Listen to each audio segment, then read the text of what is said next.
So, is it weird that we met almost 2 years ago, and this is the second time we've actually seen each other? Wow. Has it really almost been 2 years?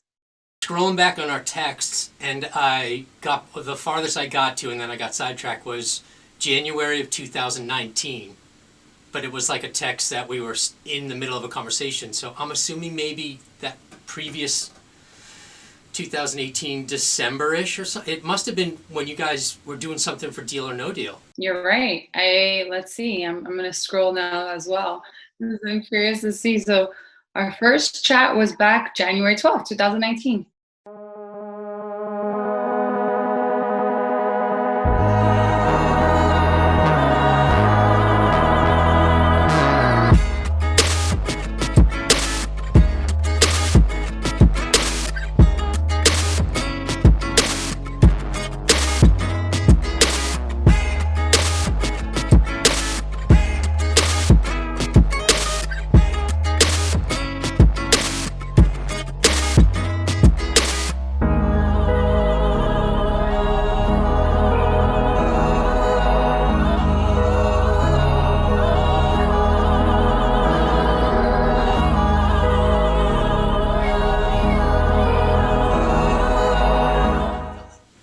But I left LA at that point.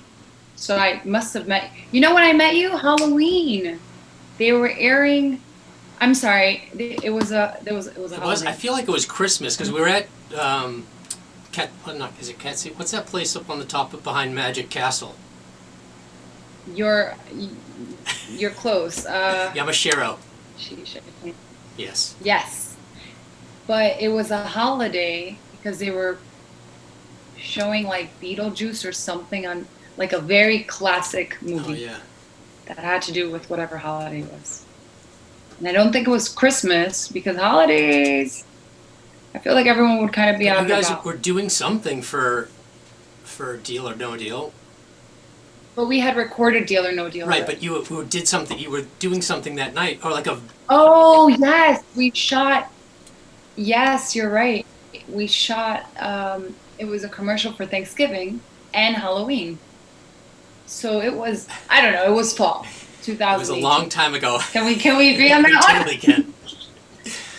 But I just thought it was weird. I was, everybody that I've talked to, I'm like, oh, you and I have talked a ton, like not a ton, but a good amount of time. We at least once a month kind of a situation. I try to check in with you and make sure you're okay or whatever. But I was just thinking about it when I was thinking what questions I was going to ask you or the things we were going to talk about, and I was like, I literally have only physically seen you that one first time that we met, and I'm like, And that was a hell of an yes, encounter, by the yes, way. you wanted no part of me. I remember that, and yeah, and we just And you wanted no part of anyone no, at that table because you thought we were stuck up models. You're like, yeah. oh, here we go, typical LA models. And then you realize, oh wait, they're humans with a heart and Yeah, personality. I don't remember, I don't recall that, but maybe you're right. I do. I recall it was a tough crowd that Yeah, no, it's night. all it's all a But blur to that me right now. didn't stop us from chatting. And a random quick question that I was, because I'm watching a lot of TV right now. There is a California commercial, and there is a girl. It's not you. There's a, and No.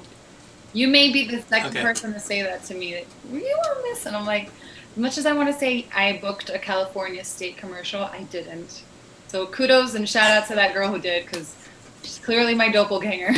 It's so quick, but it's you have the big curly hair, and she literally just turns, and it's kind of quick. So yeah, it kind of look. I gotta see Yeah, this commercial. I guarantee you I can find it on YouTube, and I'll send you the link for sure. Please do. I gotta study this person. So where are you right now? Exactly.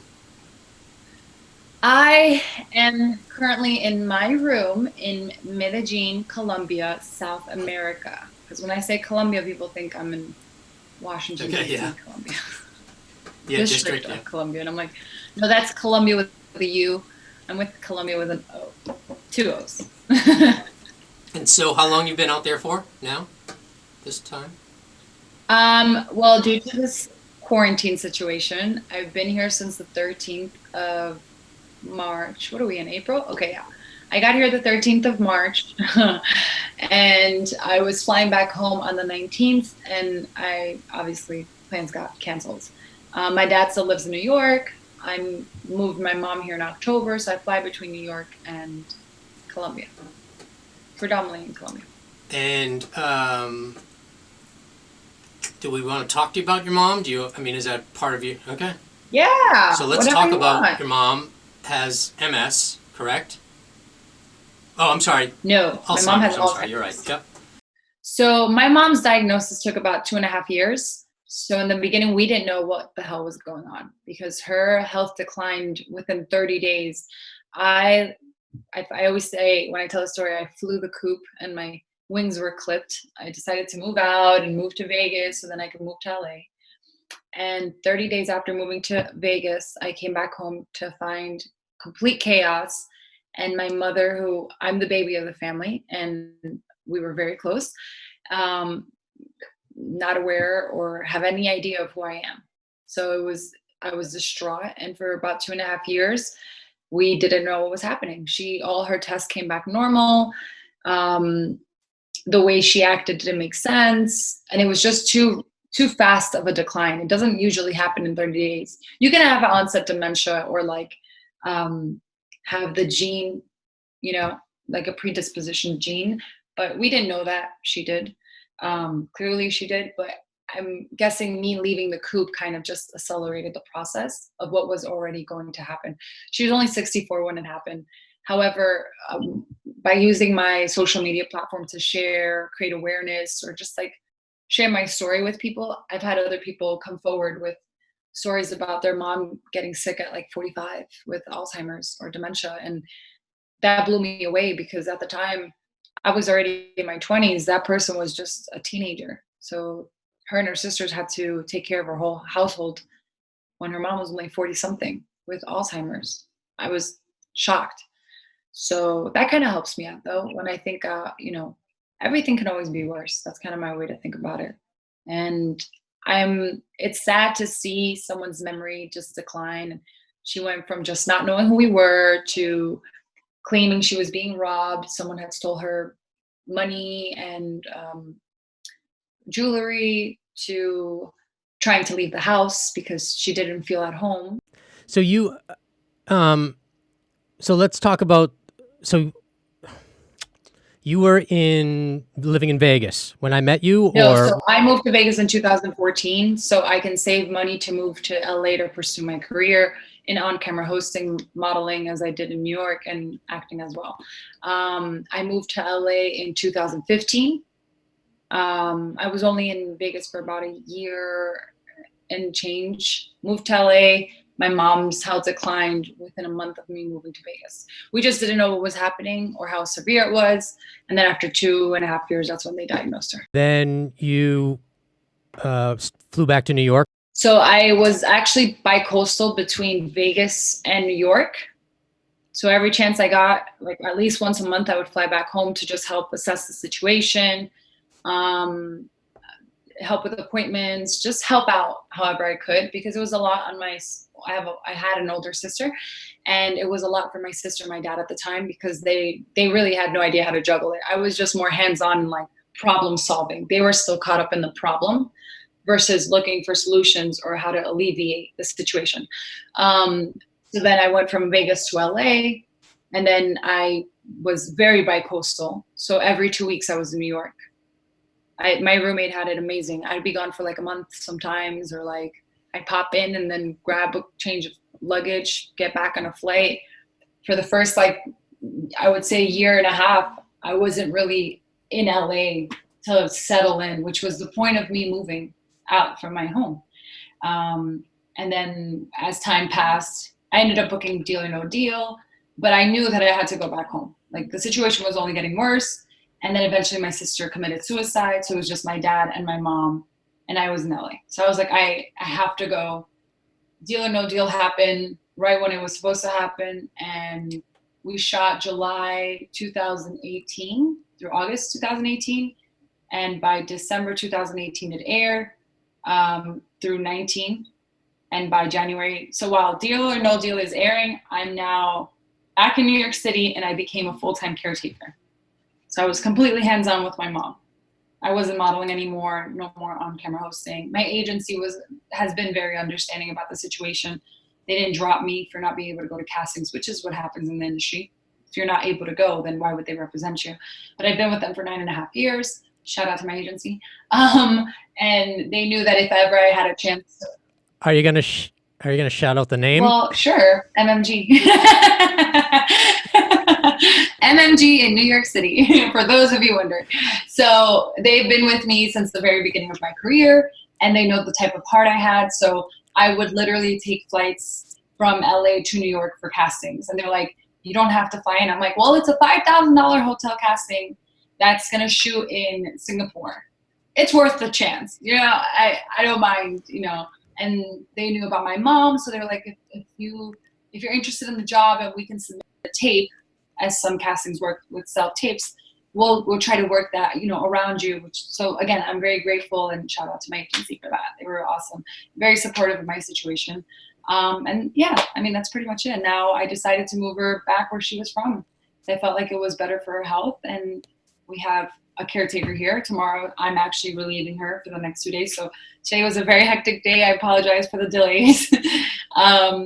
But I had to make sure I got everything in my schedule today, because once I'm caretaking, I'm hands-on with my mom tomorrow, so I can make sure that her caretaker takes some time for herself. Even though we're in quarantine, she cannot step foot outside of the door, literally.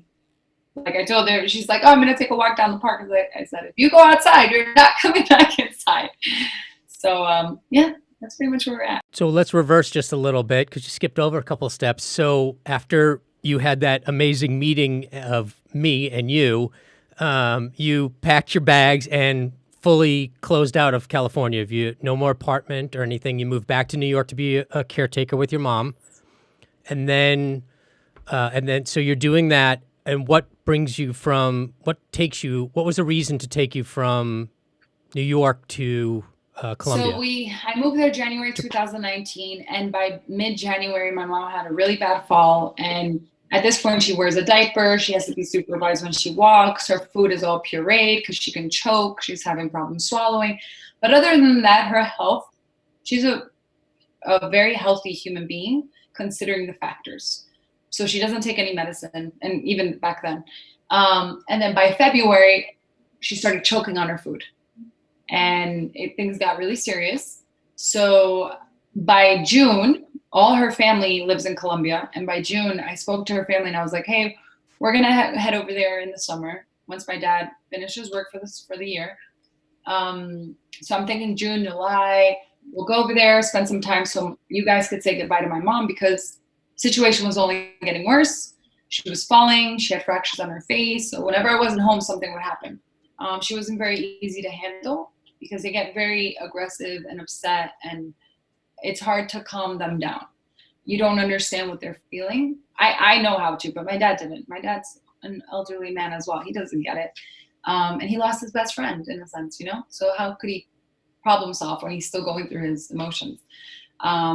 So then July came around. We went to see my grandma on his side, my dad's mom. And from there, Colombia is only 3 hours away. We were in Miami. And we got to Colombia. And as soon as, like 3 days in, my cousin's husband suggested we get a nurse so it would alleviate the stress of, like, while I was there, alleviate the stress that I've had from caretaking. And I could just take that time for myself, like a little mini vacay while we were in Colombia. So I said, okay, great. So they recommended someone who was absolutely amazing, who had helped out my cousin's dad with a brain hemorrhage.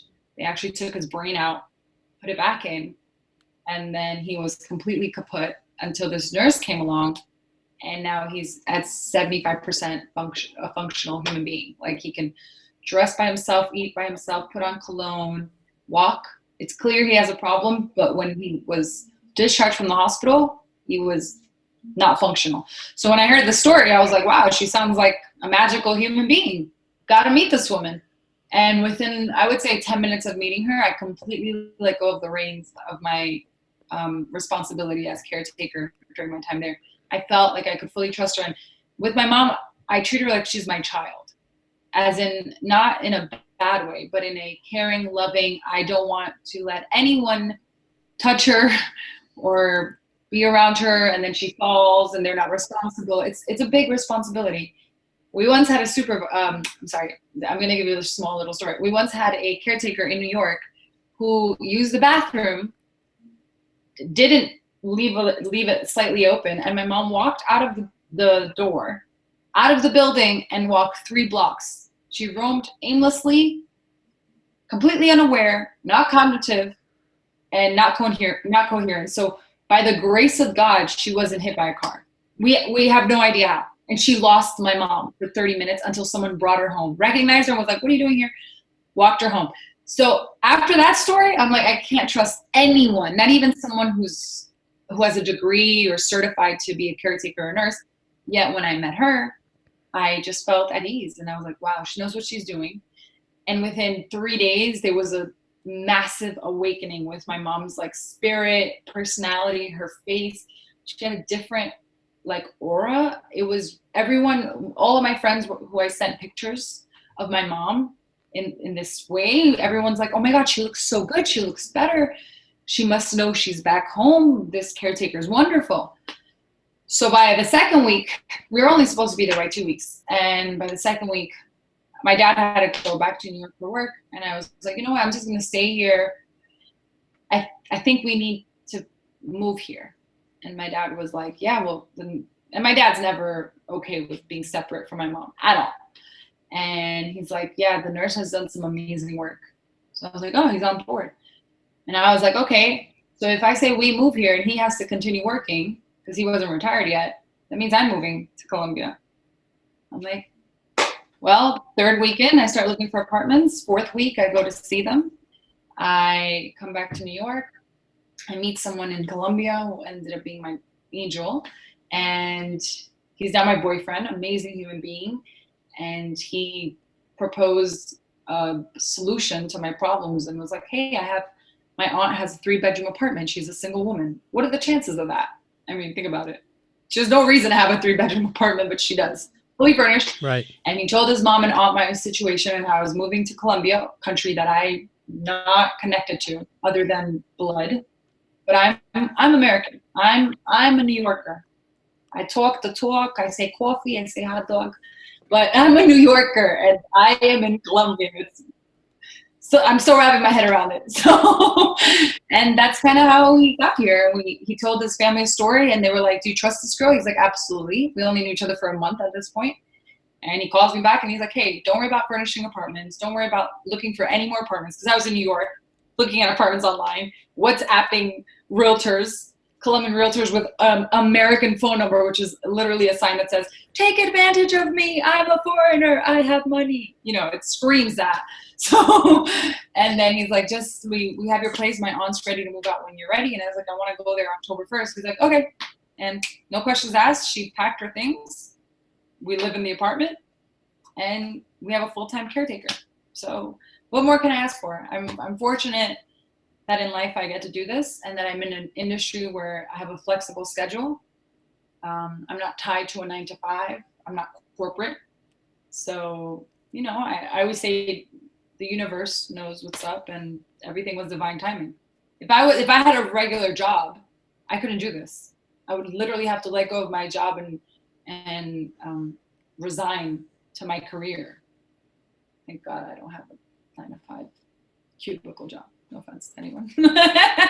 But I'm so grateful because I wouldn't be here and my mom wouldn't be having the best quality of life possible. And it's the most we can do. Her health is still declining. We know where it's going to end. She's having problems breathing. We put her on an oxygen mask and all these other things. She was in the ER at the beginning of the year with pneumonia. I thought she was going to die. I was like, oh my God. But we're giving her the best last chapter of her life possible. That's all I can do. And your father's in New York for... Man, so due to this wonderful quarantine, I was going back home to New York a week later to actually plan out the trip so he can go see his mom and come stay with us here. He just retired. And unfortunately, due to his age and circumstances, stress, depression with my mom, and losing my sister, it was his stepdaughter, but nonetheless, he raised her.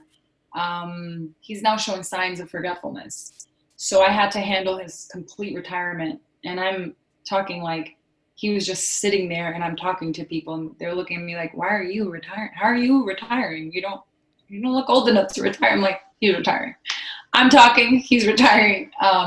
So we finished his retirement process, which was great. And then I was flying back, we were planning everything. Now he's stuck at home in New York by himself, which is the longest he'll be by himself since we've moved here, because I go once a month, sometimes even twice a month back to New York City. But that's not the case and won't be the case for some time. The plan will be to get rid of the apartment that he's living in or place that he's living in New York and move him out there full time? Oh, no. The funny story. My dad is of Colombian, Lebanese, Brazilian descent. He's born in Colombia, but he left at 18 and the rest of his life has been in New York. He didn't go back to Colombia till he was 65, like to his city. He's been to Colombia in my mom's city, but they're from different cities. He's from Cali, not California. Cali, Colombia. She's from Medellin. So he's not connected to Colombia at all. He doesn't even understand the currency exchange.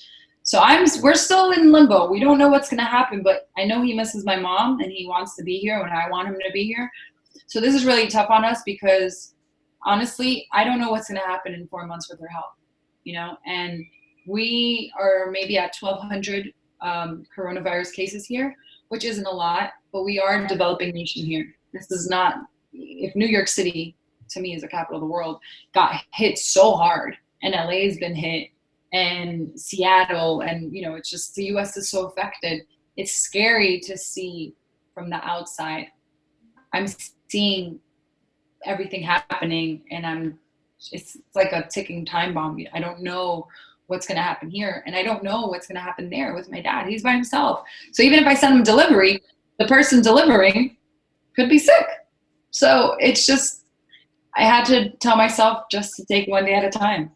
Ideally, I even looked up trips for May to see if we could just get the hell out of New York and come here, but there aren't options yet. So yeah, ideally he'll be by her side. And what's, I know that it's the last thing on your mind right now, but what's the future bring for you? What's the future bring for me? Yeah. Okay, so my future, I have a goal of a show like Ellen, where I humanize celebrities, though, where I show the truth, the trials and tribulations of celebrities, because I feel like too often in society, people get caught up, especially nowadays with social media platforms. They get caught up and they digest, they literally take in all this information, it digests and goes into their bloodstream and brain, and they completely lose sight of reality. They lose sight that things are curated. And I'm glad that as of late, I feel like there's been more of a realness, and not even because of what's happening, just maybe in the past 6 months. And I feel like people have started to become more raw. There's more bloggers and more influencers coming out talking about depression and mental health. And it wasn't like that before. It was painting the pretty picture and who could paint the prettiest picture. That's not the reality. And I've always my thing is I love people and their stories. Who you are and where you are now happened because of what happened to you. So even though I lost my sister, I love her. I know she's in a better place. But it's got me to the point where I am today, where I feel like people should appreciate their family more, just like I lost my mom mentally. I still have her physically, but I know what it's like because I lost my sister to schizophrenia when I was a young kid. So I've had that feeling of loss. So when I see people that don't appreciate their family members and then argue over silly stuff, I can't help but step in and say, one time I had overheard someone say, "Oh, my mom doesn't stop emailing me. She's so annoying. If I don't answer, then she texts me." And then I turn around and I go, "What if your mom just lost her memory in 30 days? And they're like, "Why would you say that?" And I go, "Because it happened to me." and it was terrible. And I would give anything in this world to argue with my mom again. Petty stuff, girl stuff, whatever it is. But just to hear her voice, her say my name, anything. And we lose sight of these things because when we have it, we don't appreciate it. And it's human nature. I mean, we do it every day. Even people lose people left and right. We still do it some way, somehow. Humans tend to be spoiled in many ways. And recently I posted on Instagram, it's so sad that we live in a society where you have to be told you're dying in order for you to live. And when you're living, you're not even living to your fullest extent. You're not living life. You're given an opportunity with 2 eyes, 2 legs, 2 arms. Not everyone has that opportunity. And yet they're thriving in life because they've chosen to. And someone's caught up in a ditch full of their own self-pity and sorrow. But they're not looking around at the beauty that they have or the privilege that they have in one way or another. So I've had many things happen in my life, but I've always tried to like flip them upside down and see like, what's the good in this? What happened? What was my lesson? Because everything in life is a lesson. And when you start realizing that, you take things in life differently. You process things differently. I'm taking this time in quarantine. I don't feel like I'm stuck at home. I'm enjoying my mom to the fullest because I have no errands to run. I can't leave. I can't jump on a flight. I'd be here for a week, change luggage, fly, go here, I have a job, go to Miami, go to LA, that's my life. And now I'm laying beside my mom, watching her snore and wake up because she's having a bad dream, and I'm calming her down. And I'm just like looking at her like, I'm so glad we're in quarantine right now because I'm just enjoying every bit of you. Like I just squeeze her in the morning. I'm like, I'm so excited to be around her, And I'm glad that this time, many people are taking this time to work on themselves as well as with their families, and they're appreciating one another more. And we really needed this as a society. We absolutely need this, like, wake up, snap out of it, look around you, So you're doing a show about like what's the show about? I mean, you started. Well, I told you I'd humanize celebrities because too often we lose sight that these celebrities went through their own trials and tribulations. There's so many celebrities. The way I say it, and I always tell people this, is at the end of the day, we're all skin, bones, and blood with a heart and born the same way. No one here was born any other way other than with a woman. That's what it is. Or at least like that process, right? And we lose sight of that. And we put celebrities on a pedestal, forgetting that they're just as human as us. I've had people say things to me like, I can't believe, like I watched you on Deal or No Deal, and then found you on Instagram.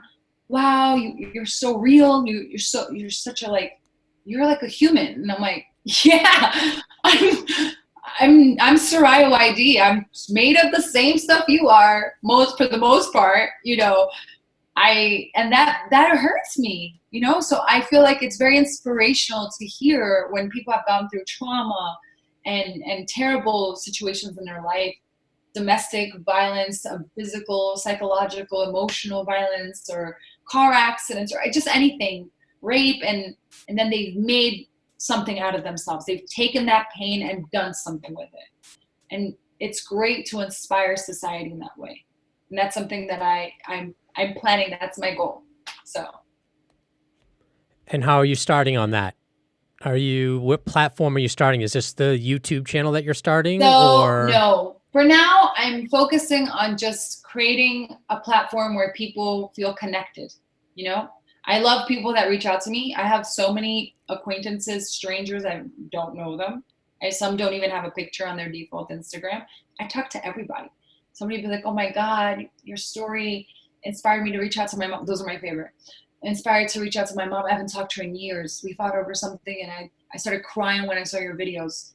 I talked to her, or they'll message me again, like, I talked to my mom, we're on good terms. And I was like, I cry because I'm like, wow, all it took was for me to share my story for someone to pick up the freaking phone and call that family member, that sister, that brother, whoever it was. And it blows me away, all because I shared mine, because I was vulnerable, because I was honest and authentic and real, and I just put my heart out there. I'm a book. That's why when you're like, is it okay? I'm literally an open book. All you got to do is flip the pages.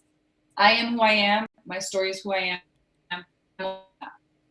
Just my goal is to create an impact in society by doing such thing, like sharing and having people be more about that, more heart, more love.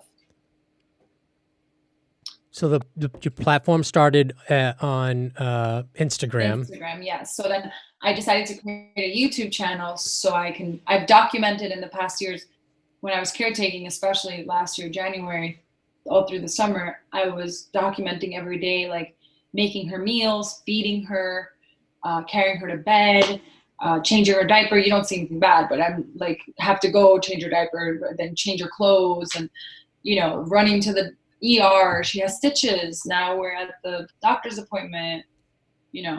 She's crying. I don't know what's happening. Oh, she has bronchitis, pneumonia. Great. So I've been creating content, and now it's just about sharing it on Instagram, because I know the day is going to come where I'm going to lose her. That's the reality, and it's painful, but I would love to have her story there available for others to see. And it's also one of those things, I believe strongly in divine timing. And as much as I want to pursue stuff, I can't control the situation. I mean, besides what's going on, but I don't want to lose the time that I have with my mom either. I don't know. It could be 2 weeks. It could be 2 years, So in the meantime, I'm making the most of the situation. I'm working on getting signed here in Colombia, and then working I'm all over the place, and then getting signed in Miami. So I'm still dabbling in the American market. I'm still with my agencies in New York. I'm sending myself tapes. And yeah, when the time comes, it comes. Like, I'm sure Ellen never had it planned. There was a time in history when Ellen wasn't very accepted in the television world.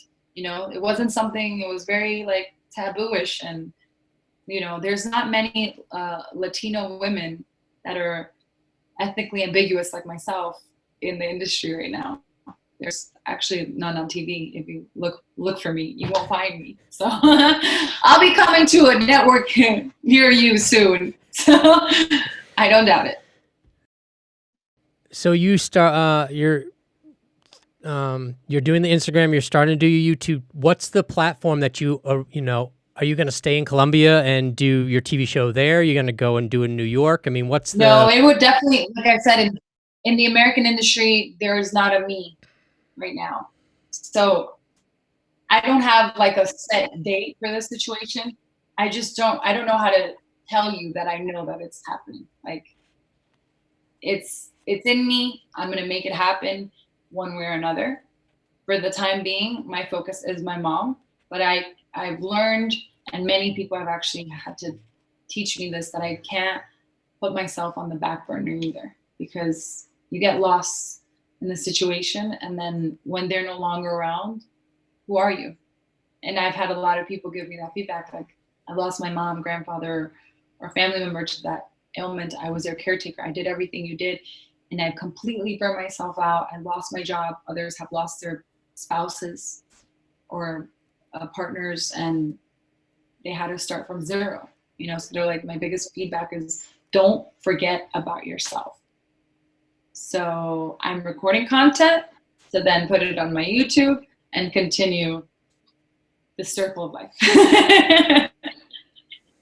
So you're recording and editing and putting it up, and that's basically your day-to-day kind of situation. That's how you're starting. Are you doing any other sort of content? Yeah, I'm sharing everything about me. I'm going to do some beauty stuff. I have big curly hair. Everyone knows me. My hair walks into a place before I do. So I'm about 90% hair. And I've had a lot of, it could be like women who have ethnic children or ethnic women approach me not knowing what to do with their hair. Nowadays in society, it's becoming more accepted, which I'm so happy about. But I've had curly hair my whole life. Many curly haired women actually they've gone through the transition or hair journey of going straight hair to curly. But with how the world is embracing change, thank God again, it's become just more, it's more welcoming nowadays. You're ethnically ambiguous, you're different looking. Whoa, that's cool. It's not like, whoa. When I started in the entertainment industry, I was one like needle in a haystack. Like it was just me. I didn't see many of me, and it sucked. You know, like I lost a job because I didn't look like this, or I wasn't on that side of the spectrum. But nowadays, things have changed a lot. Nowadays, you're exactly what everyone is looking for, actually. Yeah. Now it used to be like, what are you? What, you're not black and you're not white. I had a casting director say that to me once. It was a Garnier Fructis casting. I'll never forget it. And I was like baffled. I'm like, not only am I like 3 different things, but I can be so many different types of ethnicities. And it's just something that stuck with me. And nowadays it's, oh my God, what are you? Wow, that's awesome. And I'm like, wow, that's so cool. And what are you doing to pass the time during the day? I know that you're taking care of your mom, and you do, like we just said, you need some you time. So because I have the caretaker, she lives with us. So that alleviates some work on my end, but I oversee everything, payments and groceries and errands or what we're needing in the apartment. And now since it's both of us, we have a support system. So I'm helping her out throughout the day. You know, sometimes my mom falls asleep and it's like dead weight. She won't help. She won't get up. She can't get up. So I grab her legs. The caretaker grabs her by the shoulders. We carry her to bed. You know, so it's like it's a lot of teamwork going on right now. Or, oh, your mom needs this, or can you call for this type of medicine? And but I have time for myself. So now I'm just focusing on different projects. I recently became a wellness advocate with doTERRA. I'm a big believer in going towards a more earthy and natural route for medicinal alternatives. I've seen, you know, there's so many things that we use in our everyday lives that affects the brain and can create dementia and Alzheimer's. And the more I learned about it through my mom's condition, the more I've been shocked. And I'm disgusted about the system. And, you know, you're given medicine to then have to go back to the doctor because of the side effects from that medicine. And it's like this ever evolving, you know, cycle. And it's abusive. It takes advantage of us as a vulnerable human being who's ill, and we're trusting in someone like a doctor, you know? So I started looking at other ways, other remedies, like homeopathic and holistic remedies. So that's something that I'm very passionate about and I'm learning. And, you know, there's things you can use that you would never think to disinfect that don't involve Lysol and don't involve harsh chemicals, you know, or being exposed to carcinogens and so many other things. And we're not aware. Essential oils are the next big thing. Like they're killing it right now. They've been recently, I read an article, they were compared, the growth was compared to that of Apple. And they're right there with alongside Apple. It's impressive. Apple's tech, this is Earth. Natural oils that come from farmers in different parts of the world. It's not from a third party, no middleman. And it's super pure. So I decided, you know what? I'm taking my mom's ailment as a lesson to learn more about what not to do and what to do and what to take and eat and put in your body. I'm not perfect, don't get me wrong. I still have my gummy bears and all this other crappy stuff. But the first step is being conscious and aware. And then, you know, some can do cold turkey. I cannot. But I'm slowly shedding what society kind of molded into being the norm. The Burger King, the McDonald's, and all like the Oreo cheesecakes and have ingredients you can't even pronounce. Like, that is the biggest thing. If you can't pronounce the ingredients or chemicals and whatever you're using, you should probably not be using them because they're not natural. So what you're saying is you're not eating healthy at all. That's not true. Actually, being here, I have way better healthy options because this country hasn't been affected so much by the GMOs. But you know, it's funny because I'll go to the supermarket and I pick up a peanut butter and I'm excited because it's not an American peanut butter. And here goes back the label, imported from the USA. And I'm like, no, this is not good. Or I catch it before I buy it. I'm like, I can't even buy this butter. It's not even butter. I can't believe it's not butter. So the holistic stuff that you're doing, are you doing research on the CBDs and all that kind of stuff too? I mean, have you found anything? I know that when we first met 2 years ago, that the gentleman that was sitting near me, that you were talking to and not talking to me. Yeah, your best friend, because you were talking to him and not me. But so you guys had a conversation about, that. And so what happened?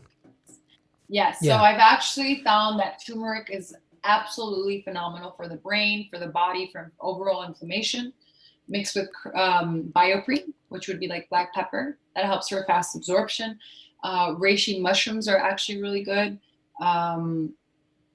Psychopsilum, is it psycho? I can't think of the word right now. But I don't know, but I know what you're talking about. Okay, thank you. Those type of mushrooms are actually good for people with Alzheimer's as well. Yes. I spoke to my nurse about it, and she's like, "Oh, we should give your mom some mushrooms." I'm like shiitake mushrooms, and she's like, "No, like mushrooms." I'm like, "Whoa, really?" She's like, "Yeah, totally. Once she's done with the bronchitis, let's give her a little microdose, because it's. I love the fact that the U.S. is becoming more easygoing about it and more accepting about that. Like in Colorado, and I think it was Silicon Valley and San Francisco. Same thing with ayahuasca and different plant medicine. Because at the end of the day, prior to this world having a rustic metal structure everywhere around it, it was earth, and people were able to survive on this earth longer than what are expected, life expectancy now. Like life expectancy, you're lucky if you're getting to, I'm lucky if my generation gets to 70. That's the truth. I know it. It's sad. But my grandma's 100. Can you tell me why my grandma's turning 100 in like a week? And she has onset dementia.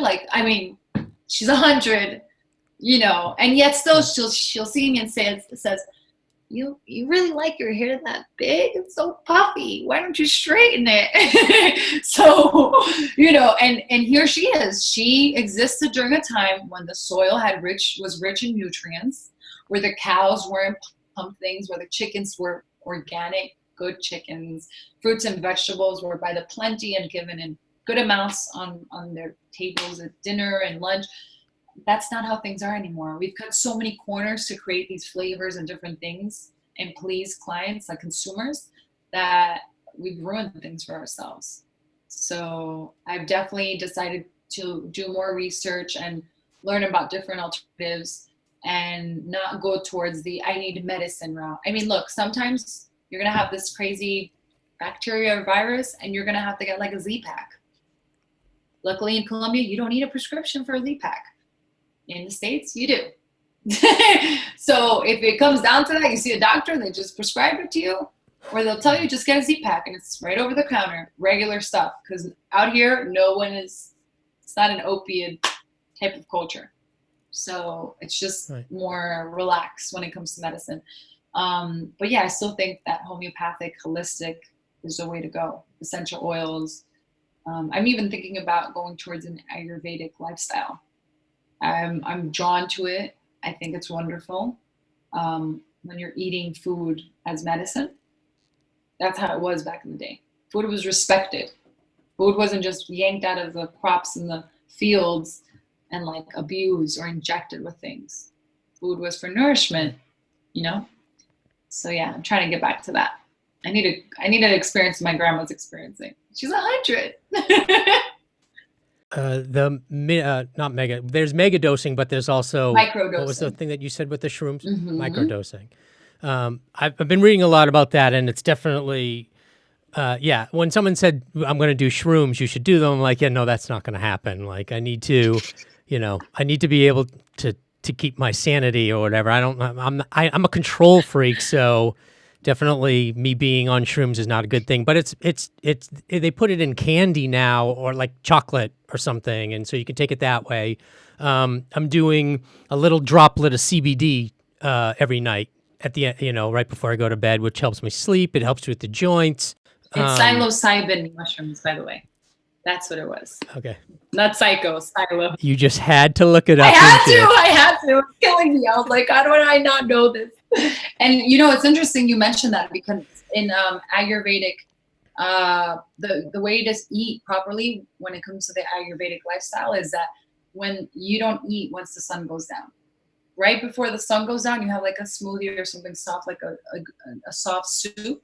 But the process is that when the sun goes up is when you start your meals. When the sun goes down and it's nighttime, you no longer eat. And if you think about it, the average person eats something and then they fall asleep, which then creates acid reflux, gastritis, or some gastrointestinal problem because your body, my dad went through this recently. He's like sharp, terrible pains, but always gets tired after eating. And I'm similar to that, but I'll still function. He just out like a light bulb. And the doctor was like, okay, is it this? Is it that? And then he just says, do you eat and go to sleep afterwards? And I go, yes, absolutely. He goes, okay, your food isn't even going down and you're laying flat. So it's coming back up and it's hurting you. And that makes sense why in the Ayurvedic like food intake process, it's don't eat once the sun's gone. Because at that point, when the sun's gone, your body starts resting and you don't make it eat these, like when it comes to meats, like red meat is very tough on the stomach. And I do believe, however, that depending on where you are from geographically, like your ancestry, different types of humans need different types of meats, fishes, or chicken, or vegetarian. Not everyone can be a vegetarian. That's not a thing. It's not like, hey, let's be vegetarians. Some people's pressure, blood count, it just gets all crazy. And unfortunately, many people aren't aware of that. I've learned that through many different outlets and people, opinions, and feedback. And same with meat. Some people really need meat. They need meat or else they become anemic. And many people in LA will be like, I'm a vegan. And they're like half dead, suffering, extremely tired, can't get through the day. Little do they know they need meat in their life. Others cannot do the meat. And if you put meat in your stomach at 7 p.m., which people do have a nice porterhouse steakhouse. I've been there. A porterhouse, some sauteed mushrooms, a nice dish of mashed potatoes on the side. You know what you're doing to your stomach at that time? Like, there's no way to process that properly. It's nighttime. What are we doing? Everyone is guilty of that in the US. We're all guilty of that. Well, your gut is the biggest. I mean, your gut runs your body. Like what you put in your stomach is what's helping. And people go to, Jerry's Deli at 3:00 in the morning, or they'll go to Taco Bell and they're like, "Oh my God, that crushed me." And I'm like, "Well, what do you think? Like you're eating the worst food ever. How about putting a vegetable or something good?" Pat's Delicatessen is open till 12 or 1 a.m. in New York City. So many people go there, or even later on certain days. I think on the weekends they're even later. So people go there after the club, piss drunk, or they'll get the shish kebab on the corner from the Greek guy. You know what I mean? It's like, so there's one spot in New York City where it's like a go-to, like everyone in every borough knows about the spot.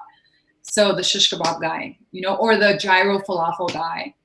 And we just like, it's 3 a.m. and we're having meat. Hey, I've definitely gotten out of the club and gotten to Burger King or McDonald's.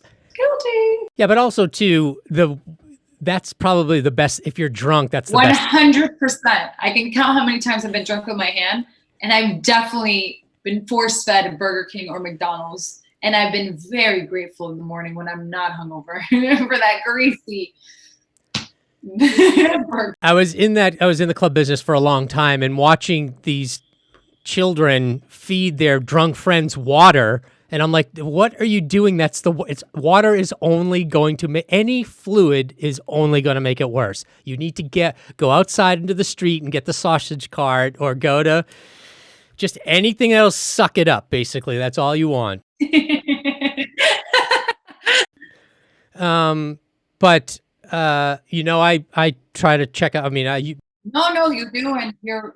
I can count with one hand how many people do that, and you're one of them. And I do truly mean it. I greatly appreciate that, because it's just human kindness is just not. It's not found as often anymore, and it's nice to just check on people, And in this case, it's nice to be checked on. It's nice to know that somewhere in the world, someone cares for you, and like what's happening with your fam. And that's definitely you've been very big on that. So I appreciate it. Thank you so much. Of course. And the name of my podcast is Cool Calm Connected, which is me basically. Well, I don't know about the cool and the calm, but definitely connected. So obviously the one thing that I always say is I hope you're okay and I hope you're doing well. And if you need anything, you can always call me for that kind of stuff. And that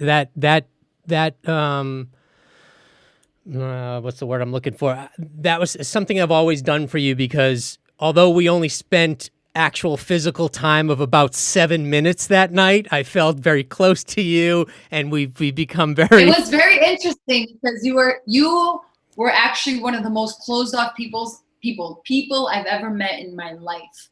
You were not welcoming you were not entertaining any conversation except with your friend in front of you, and everyone else around you did not exist.